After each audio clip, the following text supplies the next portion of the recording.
الحمد لله على نعمائه الشاملة وآلائه الكاملة، والصلاة والسلام على رسوله المصطفى وعلى آله المجتبى.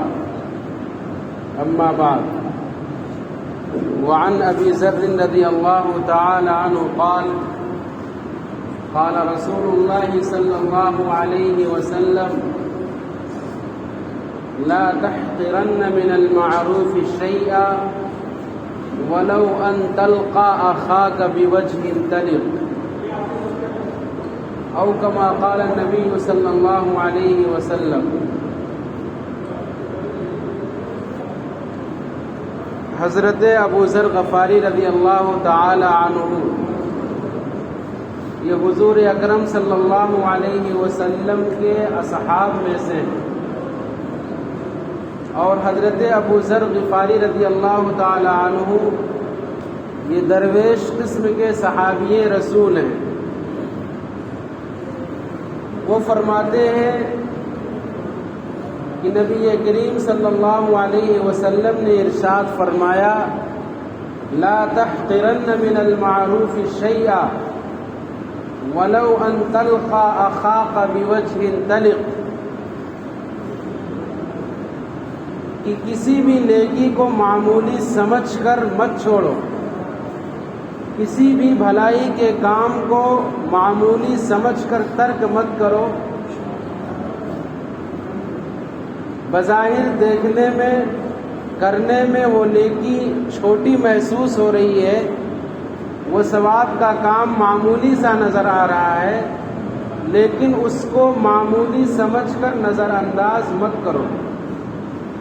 چاہے اپنے بھائی سے خندہ پیشانی کے ساتھ مسکرا کر کے تبسم کے ساتھ ملنا ہی کیوں نہ ہو. آپ صلی اللہ علیہ وسلم نے اس حدیث کے اندر دو باتیں ارشاد فرمائی، ایک کلی طور سے اور ایک جزئی طور سے. جزئی طور سے آپ نے یہ فرمایا کہ ایک بھائی کا اپنے دوسرے بھائی کے ساتھ محبتوں کے ساتھ ملنا، تبسم اور مسکراہٹ کے ساتھ پیش آنا، محبت بری نگاہوں کے ساتھ ملاقات کرنا، یہ بھی ثواب کا کار ہے، یہ بھی کار ثواب ہے، یہ بھی ثواب کا عمل ہے. اس میں اللہ رب العزت کی طرف سے بھلائی اور ثواب کے وعدے ہیں. لا تحقرن من المعروف شيئا ولو ان تلقى اخاك بوجه طلق، کہ ایک مسلمان کی شان یہ ہونی چاہیے کہ وہ اپنے بھائی کے ساتھ خندہ لبی کے ساتھ ملاقات کرے، خندہ پیشانی کے ساتھ ملاقات کرے، دل کو صاف کر کے اور دل کو آئینے کی طرح صاف و شفاف رکھ کے پیار بھری محبت کے ساتھ ملاقات ہونی چاہیے. یہ بھی صدقہ ہے. آپ صلی اللہ علیہ وسلم کا معمول یہی تھا کہ جب آپ کسی سے ملاقات کرتے تھے یا آپ سے کوئی ملنے کے لیے آتا تھا تو آپ پاکیزہ اخلاق کے ساتھ، محبت اور الفت کے ساتھ، مودت کے ساتھ، خندہ پیشانی کے ساتھ، تبسم اور مسکراہٹ کے ساتھ ملاقاتی شخص سے ملاقات کیا کرتے تھے اور ملتے تھے. اسی لیے آپ نے فرمایا کہ جب دو بھائی مسافہ کرتے ہیں اور مسافہ کرنے سے پہلے وہ جدا نہیں ہوتے کہ اللہ رب العزت ان کی گناہوں کی بخشش فرما دیتے ہیں، ان کے گناہوں کو معاف فرما دیتے ہیں. آپ صلی اللہ علیہ وسلم کا معمول یہی تھا کہ جب آپ گھر میں آتے تھے اپنی ازواج مطہرات کے ساتھ، جب آپ ملاقات کرتے تھے، حجرے کے اندر آتے تھے تو آپ کے چہرے کے اوپر محبتوں بھری مسکراہٹ رہا کرتی تھی. تبسم کے ساتھ، محبت کے ساتھ، مسکراہٹ کے ساتھ آپ اپنے گھر والوں سے پیش آیا کرتے تھے. اسی لیے حدیث میں آتا ہے، آقا نامدار جناب محمد رسول اللہ صلی اللہ علیہ وسلم نے ارشاد فرمایا کہ اگر شوہر گھر کے اندر آئے اور محبت کے ساتھ بیوی سے ملے، محبت کی نگاہ بیوی کے اوپر ڈالے اور بیوی بھی شوہر کے اوپر دیکھ کر کے محبت کی نگاہ ڈالے تو اللہ رب العزت ان دونوں کے اوپر رحمت کی نگاہ ڈالتے ہیں. یہ آپ صلی اللہ علیہ وسلم کا مبارک فرمان ہے. کیا اس فرمان کو ہم اپنے گھر کے اندر داخل کیے ہیں؟ کیا ہم اس پر عمل کرتے ہیں؟ دوستوں کی مجلس میں، دوستوں کی محفل میں، تقریب گاہوں کے اندر ہم ایک دوسرے سے ملتے ہیں، طنز و مزاح کرتے ہیں، ہنسی مذاق کرتے ہیں، خوب محبت سے پیش آتے ہیں، محبت سے کھلاتے اور پلاتے ہیں، ایک دوسرے کے ساتھ محبت بھرا برتاؤ کرتے ہیں. اور یہی شخص جب مجلس سے اٹھ کر کے اپنے گھر کے اندر پہنچتا ہے تو داروغہ بن جاتا ہے، داروغے کی طرح گھر والوں کے ساتھ سلوک کرتا ہے، اور اس میں اپنے آپ کو بہت باروب سمجھتا ہے کہ میں تو ایسا ہوں کہ میرے گھر والے میرے سامنے بول نہیں سکتے، بات نہیں کر سکتے، کسی کی مجال نہیں کہ وہ میرے سامنے کوئی لب کشائی کر سکے. بیوی میرے سامنے بالکل کھڑی رہتی ہے، وہ ایک لفظ بھی نہیں بول سکتی. انسان اس کو خوبی سمجھتا ہے، حالانکہ یہ خوبی نہیں ہے، یہ بہت بڑی سنت سے محرومی کی بات ہے. ایک بیوی اس کی مکمل زندگی کچن کے اندر اور گھر کے اندر گزر جاتی ہے.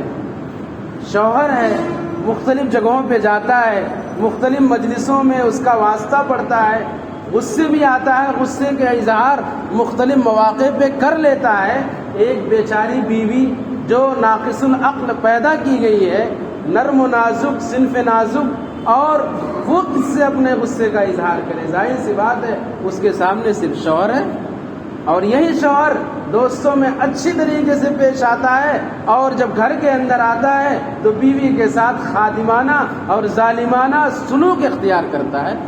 یہ آقا نامدار جناب محمد رسول اللہ صلی اللہ علیہ وسلم کی سنت نہیں تھی. آپ گھر کے اندر تشریف لاتے تھے، چہرے کے اوپر ایک خوبصورت مسکراہٹ ہوا کرتی تھی. اس لیے آپ نے تعلیم دی ہے کہ اگر مرد گھر میں آتا ہے اور محبت کی نگاہ بیوی پہ ڈالتا ہے، اور بیوی بھی محبت بھری نگاہوں سے شوہر کو دیکھتی ہے، تو اللہ رب العزت دونوں کے اوپر رحمت کی نگاہ ڈالتے ہیں. لہذا ایک دوسرے کے ساتھ پیش آنا یہ کار ثواب ہے، محبت کے ساتھ ملنا یہ ثواب کا عمل ہے.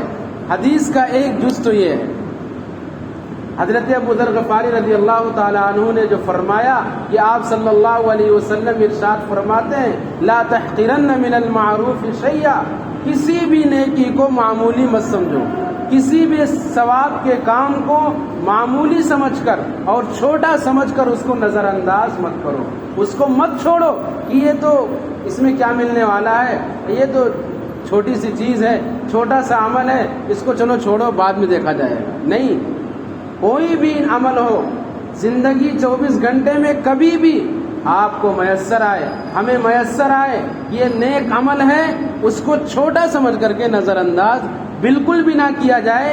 کیا پتہ وہی عمل اللہ کے نزدیک بخشش کا، مغفرت کا، نجات کا ذریعہ بن جائے. بہت سارے واقعات کتابوں کے اندر مرقوم ہیں کہ جس انسان نے جس عمل کو یہ سمجھ کے یہ جو چھوٹا سا عمل ہے نظر انداز کر دیا، وہی عمل جس کو وہ چھوٹا سمجھ رہا تھا، جس کو معمولی سمجھ رہا تھا، اور انسان اس کو نظر انداز کرنا چاہ رہا تھا، لیکن اس عمل کو کر لیا اور بھول گیا، اور وہ تو یہ سمجھ رہا تھا یہ تو معمولی سا عمل ہے، وہی عمل کل قیامت میں اس کے لیے بخشش کا ذریعہ بنے گا. اور بہت سارے واقعات کتابوں کے اندر لکھے گئے ہیں کہ انسان پوری زندگی تہجدوں میں گزاری، عبادات میں گزاری، اطاعات میں گزاری، ذکر و تسبیحات میں لگائی، لیکن اللہ نے بخشش کس بنیاد پہ کی؟ ایک ایسے عمل پہ جس کو وہ سوچ رہا تھا کہ یہ تو کچھ بھی نہیں. اس لیے حدیث میں آتا ہے جب بھی موقع ملے کوئی بھلائی کے کام کرنے کا، نیک کام کرنے کا کر گزرنا چاہیے، اس کو چھوڑنا نہیں چاہیے، معمولی سمجھ کے ترک نہیں کرنا چاہیے. بنی اسرائیل کا ایک شخص تھا، حدیث میں آتا ہے بخاری شریف کے اندر یہ واقعہ موجود ہے کہ وہ بنی اسرائیل کا آدمی سفر کر رہا تھا، دوران سفر اس کو شدت کی پیاس لگی، پانی پینے کی تلاش میں ادھر ادھر گھوما، اس کو ایک کنواں نظر آیا، کنویں کے اندر اتر کر اس نے اپنی پیاس بجھا لی. وہ جو شدت پیاس سے ادھر ادھر بے چین ہو رہا تھا اس نے اپنی پیاس بجھا لی، اور جب کنویں سے باہر دیکھا تو ایک کتا نظر آ رہا ہے جس کو بہت زیادہ پیاس لگی ہوئی ہے، اور شدت پیاس کی وجہ سے وہ گیلی مٹی کو چاٹ رہا ہے. یہ بخاری شریف کے اندر واقعہ مرقوم ہے. اس آدمی کو بڑا ترس آیا کہ مجھے بھی پیاس لگی، اور کتنی شدت کی پیاس لگی تھی کہ میں بے چین ہو اٹھا تھا.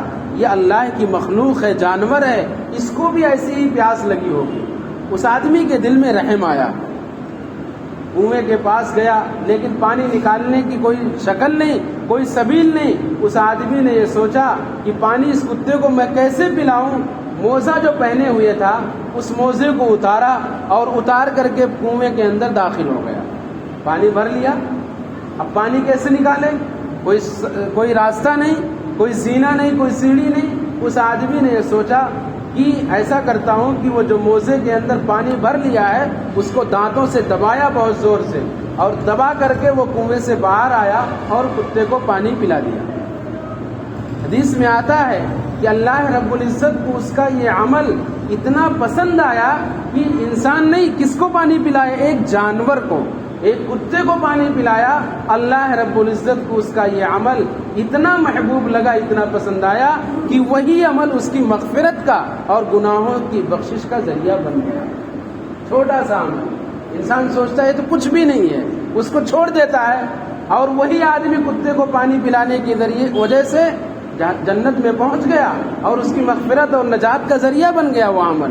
اسی لیے بھلائی کی کسی بھی اوسر کو، کسی بھی موقع کو چھوڑنا نہیں چاہیے، ترک نہیں کرنا چاہیے. اللہ کی رحمت بہانہ ڈھونڈتی ہے. اللہ رب العزت کو کون سا عمل پسند آ جائے گا یہ کوئی بتا نہیں سکتا. کون سی نیکی ہم کو جنت میں لے جائے گی، کون سی نیکی ہمارے لیے سفارشات کے دروازے کھولے گی، کون سی نیکی اللہ کی رضا کا سبب بنے گی، یہ ہم اور آپ طے نہیں کر سکتے. یہ خالق ارض و سما ہی طے کرے گا. اس لیے 24 گھنٹے میں جب بھی بھلائی کا موقع ملے، ثواب کا موقع ملے، اس کو کر بیٹھے اللہ کی رضا کے لیے، اللہ کی خوشنودی کے لیے. حضرت سفیان ثوری ایک بہت بڑے محدث ہیں، اور بہت سارے واقعات ان کے موجود ہیں. بہت بڑے اللہ والے اور فقیہ گزرے ہیں. حدیث لکھتے تھے، نبی کے اقوال، افعال، کردار، اس کو حدیث کہا جاتا ہے. وہ حدیث لکھتے تھے. بڑے عبادت گزار تھے، تہجد گزار تھے، بہت نوافل کا اہتمام کرتے تھے. آپ صلی اللہ علیہ وسلم کے مبارک الفاظ یعنی احادیث کو اپنے قلم سے لکھتے تھے. پوری زندگی تقوی اور طہارت کا مجسمہ تھا. حضرت سفیان ثوری علیہ رحمۃ، جب ان کا انتقال ہوا تو کسی نے خواب میں دیکھا اور ان سے معلوم کیا کہ یہ بتائیے کہ اللہ کی بارگاہ میں آپ کے ساتھ کیا معاملہ ہوا، کیا سلوک ہوا. تو حضرت سفیان ثوری علیہ رحمۃ نے فرمایا کہ میں تو اس زوم میں تھا، اس امید میں تھا کہ بہت ساری نمازیں پڑھی ہیں، بڑے روزے رکھے ہیں، بڑے ذکر و اذکار کیے ہیں، نوافل کا اہتمام کیا ہے، اور میری پوری زندگی عبادات کے اندر گزری ہے. حدیث لکھنے کے اندر میں نے اپنی پوری زندگی گزاری ہے، پڑھنے پڑھانے میں لگائی ہے، تو اللہ تو میرا بیڑا پار کر ہی دے گا، میری کشتی ساحل پہ پہنچ جائے گی. میں اس امید میں تھا، لیکن اللہ رب العزت نے میری بخشش ایک ایسے عمل پر کر دی، میری بخشش، میری مغفرت ایک ایسی نیکی پر کی کہ جس کو تو میں سمجھتا ہی نہیں تھا کچھ کیے بھی نہیں کیے. وہ کیا تھا؟ وہ یہ تھا کہ ایک مرتبہ میں حدیث لکھنے کے لیے بیٹھا، اور جس قلم سے میں حدیث لکھ رہا تھا، روشنائی والا قلم، ایک مکھی آئی اور مکھی آ کر کے اس روشنائی کے قلم پر بیٹھ گئی. اور چونکہ وہ پیاسی تھی، اس کو پیاس لگی ہوئی تھی، وہ روشنائی والے قلم پر بیٹھ کر وہ روشنائی کو چوسنے لگی. میں سوچا کہ اللہ کی ایک مخلوق ہے اور جانور ہے، اس کو پیاس لگی ہوئی ہے. اتنی دیر تک میں حدیث لکھنے سے رکا رہا تاکہ یہ اچھی طریقے سے اپنی پیاس بجھا لے. اور جب مکھی روشنائی کو چوس کر کے اڑ گئی، پھر میں نے حدیث لکھنے کا کام شروع کیا.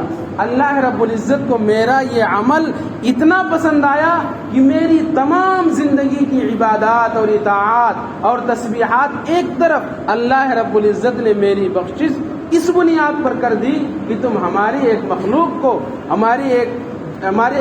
کو تم نے پینے کا موقع میسر کیا، پینے کا موقع عنایت کیا. مکھی روشنائی چوس لی اور وہ رکے رہے. یہی عمل ان کے لیے نجات کا اور مغفرت کا ذریعہ بن گیا. انسان بہت ساری، آج تو فرائض نہیں ادا کیے جاتے، واجبات کی طرف کوئی نگاہ نہیں ہے، نوافل کا تو ذکر ہی کیا ہے۔ ہماری 24 گھنٹے کی جو زندگی ہے وہ گناہوں میں گزر رہی ہے، گناہوں کے اڈے پر بسر ہو رہی ہے۔ ہمیں ذرا سا موقع ملتا ہے ہم گناہ کر بیٹھتے ہیں، بالکل بھی ڈر نہیں ہے۔ اتنی بے حسی ہمارے دلوں کے اوپر چھا گئی ہے، اتنا زیادہ زنگ ہمارے دل کے اندر چڑھ گیا ہے، اتنی زیادہ سیاہی اور کالا پن ہمارے دل کے اندر لگ چکا ہے کہ کوئی بھی موقع گناہ کا ملتا ہے ہم اس کو بے دریک کر گزرتے ہیں اور ہمیں اس کا احساس بھی نہیں ہوتا۔ مالدار ہے، بزنس مین ہے، دکاندار ہے، کوئی بھی موقع اس کے ہاتھ لگے حلال اور حرام کا کوئی تمیز نہیں ہے، کوئی امتیاز نہیں ہے۔ یہی وجہ ہے کہ آج انسان گناہ کرتا ہے، گناہ کے اثرات اس کو دکھائی نہیں دیتے، گناہ کا اثر اس کے دل کے اوپر ذرہ برابر نہیں ہوتا، کیونکہ بے حسی چھا چکی ہے، حس ختم ہو چکا ہے، احساس مٹ چکا ہے، احساس مر چکا ہے، تو گناہ کے کرنے کا اثر دل کے اوپر کیسے آئے گا؟ حضرت مولانا یعقوب نانوتوی علیہ الرحمہ دارالعلوم دیوبند کے استاد، ایک موقر استاد تھے، بہت پرانے زمانے کی بات ہے، کیونکہ دارالعلوم دیوبند کی بنیاد تو 1867 کے اندر رکھی گئی ہے۔ تو دارالعلوم دیوبند کے وہ ایک استاد تھے، استاد حدیث تھے، ان کے بارے میں آتا ہے کہ دیوبند میں ایک صاحب تھے، گھسیارے کے نام سے مشہور تھے۔ ان کا کام یہ تھا کہ وہ جنگل سے گھاس کاٹ کے لاتے تھے اور وہ مارکیٹ میں اور بازار کے اندر فروخت کرتے تھے۔ 6 پیسے کی گھاس بیچتے تھے، 2 پیسے اپنے گھر والوں پہ خرچ کرتے تھے اور 2 پیسے وہ صدقہ کیا کرتے تھے اور 2 پیسے وہ روک کر رکھتے تھے تاکہ مہمانوں کی مہمان نوازی کی جائے اور دعوت کی جائے، بالکل حلال کمائی۔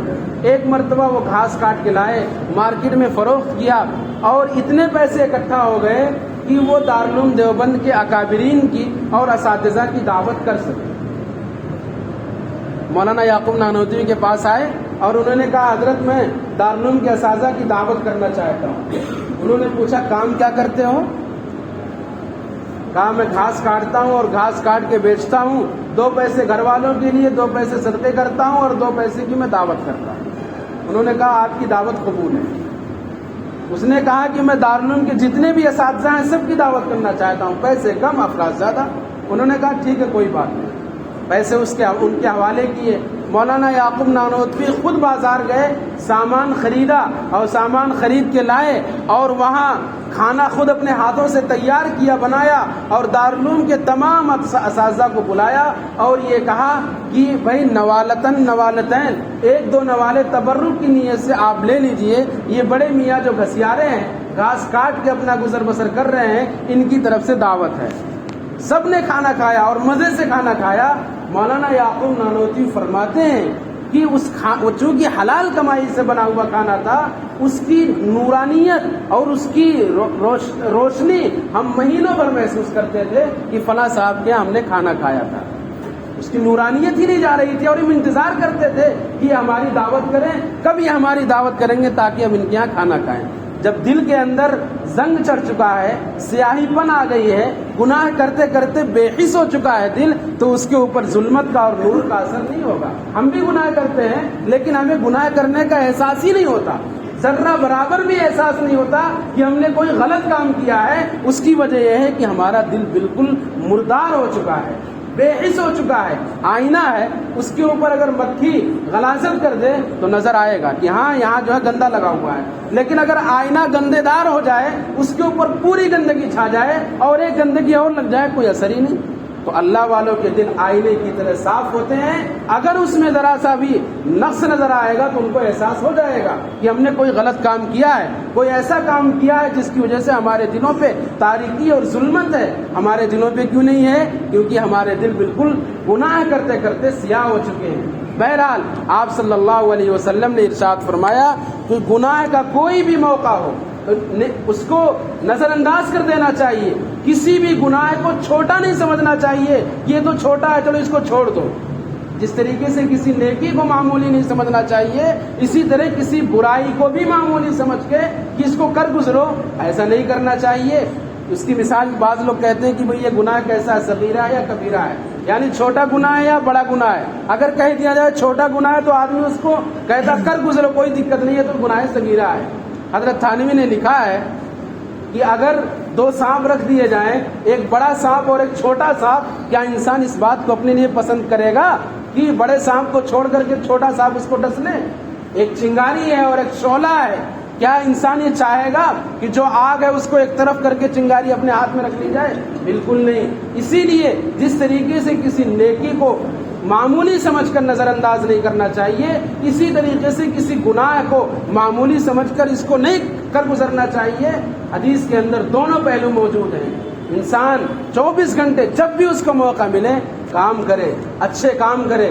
حدیث میں آتا ہے کہ ایک آدمی جا رہا تھا، ایک آدمی کی اللہ رب العزت نے اس لیے بخشش کر دی کیونکہ وہ کہیں جا رہا تھا، راستے میں اس کو ایک پیڑ نظر آیا، درخت نظر آیا، وہ دیکھا کہ آنے جانے والوں کو تکلیف ہو رہی ہے اور یہ درخت بیچ راستے کے اندر اگ آیا ہے اور بے موقع ہے، آنے جانے والے کو اس سے تکلیف ہو رہی ہے۔ اس کے دل میں یہ بات پیدا ہوئی کہ آنے جانے والوں کو، آمد و رفت کرنے والوں کو ایذا پہنچ رہی ہے، تکلیف پہنچ رہی ہے۔ اس نے وہ درخت کاٹ دیا تاکہ آنے جانے والوں کو آسانی ہو جائے۔